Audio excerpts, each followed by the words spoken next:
Outaka en chasseur de fantômes, c'est vrai. Le spectre de la génération Fry plane toujours route de Lorient. Un quart d'heure équilibré et en fin de l'espace pour Moreira qui joue à droite, mais c'est dans l'axe qui crée ici le décalage parfait pour Olivier Sorlin. C'est au-dessus des buts nantais. On tame plutôt rennaise, même si le 4-5-1 de Georgeo est des plus prometteurs avec Echirou, Dimitrijevic, intéressant en électron libre. Nantes qui pousse mais qui laisse des espaces à Moreira qui a levé la tête, qui veut servir Outaka et le retour impeccable de Mauro Cheto, grand patron encore ce soir de la défense nantaise. On parle des soucis d'attaque de Rennes et de Nantes, mais Nantes voudrait bien, pourquoi pas, ramener une cage inviolée de Rennes, garant au minimum d'un point, a rappelé en conférence Georgeo, l'entraîneur nantais. 37e minute, le corner de Monterrubio contré une première fois et derrière la tête de Mario Melchiot pour son premier but en Ligue 1. La joie de l'homme au dreadlock s'entachait, c'est vrai, d'une sortie hésitante, coupable même, de Stojkovic, le gardien nantais, qui regardait, geste à l'appui derrière, va assumer entièrement la responsabilité de ce but. Ça fait 1-0 à la pause pour les Bretons de Rennes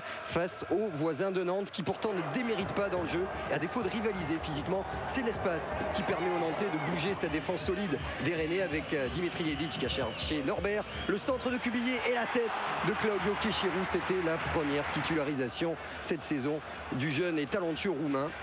Seul, trop seul sur ce coup-là et qui ne peut ajuster le cadre. Georgeo est satisfait du jeu pratiqué par ses hommes et toujours beaucoup de fébrilité offensive et au contraire bien sûr des contres de l'espace, même si pour Rennes avec Sorlin qui a retrouvé Monterrubio, Outaka de retour lui aussi au plus haut niveau. On l'a vu dans tous les bons coups offensifs avec des jambes de feu qui rappellent ces belles périodes. Lensois, 73e minute, le coup franc de Boukari pour Nantes, entrée en jeu, la tête de Norbert et regardez au ralenti, arrêt de handballeur de volleyeur, véritablement de Pouplin excellent depuis 2 mois dans la cage des Rennais, pas du tout étranger à cette bonne période défensive des Rouges et Noirs. 10 minutes à jouer, la remise d'Outaka, vous l'avez dit, décisif pour le but de Bruno Cherou, son premier sous les couleurs rennaises. L'opération maintien s'annonce compliquée dans la maison jaune où l'on parle des noms de Bazdarevic, d'Ali Lodzik. On a évoqué cette semaine dans la presse locale un éventuel remplacement de Georgeo. Le vainqueur lui a gagné bien plus qu'un simple derby régional. Tout sourire, il se replace dans le club très prisé des 20 points.